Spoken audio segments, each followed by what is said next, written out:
नमस्कार, जय मसीह की, प्रेज द लॉर्ड। मेरे प्रिय दोस्तों, नव वर्ष 2026 आपको बहुत बहुत मुबारक हो। सर्वशक्तिमान सृष्टिकर्ता परमेश्वर की आशीष आपको बहुत आयत से मिले। आप स्वस्थ रहें, सुरक्षित रहें और आपका जीवन मंगलमय हो। दोस्तों, आइए इस नए वर्ष में हम अपने सृष्टिकर्ता परमेश्वर का धन्यवाद करें और भजनकार दाऊद की भजन 100 से हम परमेश्वर को धन्यवाद दें। जैसा लिखा है, हे सारी पृथ्वी के लोगों, यहोवा का जय जयकार करो, आनंद से यहोवा की आराधना करो, जय जयकार के साथ उसके सन्मुख आओ। निश्चय जानो कि यहोवा ही परमेश्वर है, उसी ने हमको बनाया और हम उसी के हैं। हम उसकी प्रजा और उसकी चराई की भेड़ें हैं। उसके फाटकों से धन्यवाद और उसके आंगनों में स्तुति करते हुए प्रवेश करो। उसका धन्यवाद करो और उसके नाम को धन्य कहो, क्योंकि यहोवा भला है। उसकी करुणा सदा के लिए और उसकी सच्चाई पीढ़ी से पीढ़ी तक बनी रहती है।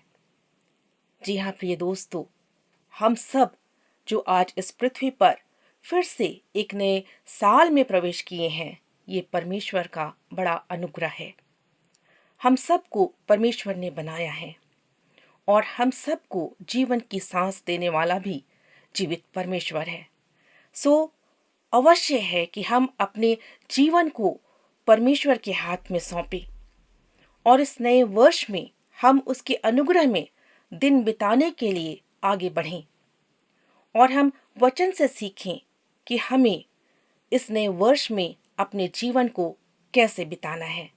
सो आइए हम पुनः भजनकार की भजन 1 के द्वारा यह देखने का प्रयास करें और मार्गदर्शन प्राप्त करें कि हम अपने जीवन को कैसे बिताएं।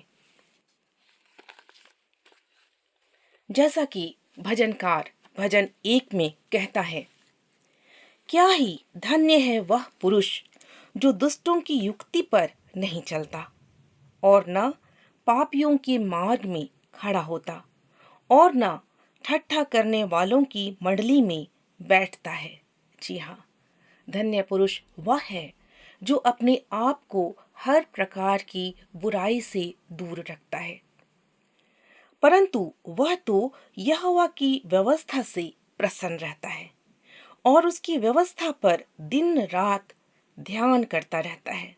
जी हाँ, वह मनुष्य जो धन्य है, वो ऐसा मनुष्य है जो परमेश्वर की आज्ञाओं, परमेश्वर की शिक्षाओं पर दिन और रात ध्यान और मनन करता है। आगे कहता है, वह उस वृक्ष के समान है जो बहती नालियों के किनारे लगाया गया है और अपनी ऋतु में फलता है और जिसके पत्ते कभी मुरझाते नहीं। इसलिए जो कुछ वह पुरुष करे वह सफल होता है। जी हाँ दोस्तों, बहती नालियों के किनारे जो पेड़ होते हैं, हम देखते हैं कि उसके पत्ते हमेशा हरे भरे होते हैं, वह फलवंत होता है। तो परमेश्वर की व्यवस्था के अनुसार चलने वाले और जीवन जीने वाले लोगों का जीवन भी उसी प्रकार फलवंत होता है और आशीषित होता है। आगे वचन कहता है, दुष्ट लोग ऐसे नहीं होते, वे उस भूसी के समान होते हैं जो पवन से उड़ाई जाती है। इस कारण दुष्ट लोग अदालत में स्थिर न रह सकेंगे और न पापी धर्मियों की मंडली में ठहरेंगे, क्योंकि यहोवा धर्मियों का मार्ग जानता है, परंतु दुष्टों का मार्ग नष्ट हो जाएगा। तो दोस्तों, ये वचन हमें 2 प्रकार के व्यक्तित्व के बारे में बतलाता है, एक पापी या दुष्ट और एक धर्मी पुरुष। हमें आज निर्णय करना है, हमें आज संकल्प लेना है कि हम अपने इस नए वर्ष में हम किस प्रकार के व्यक्तित्व को अपनाएंगे।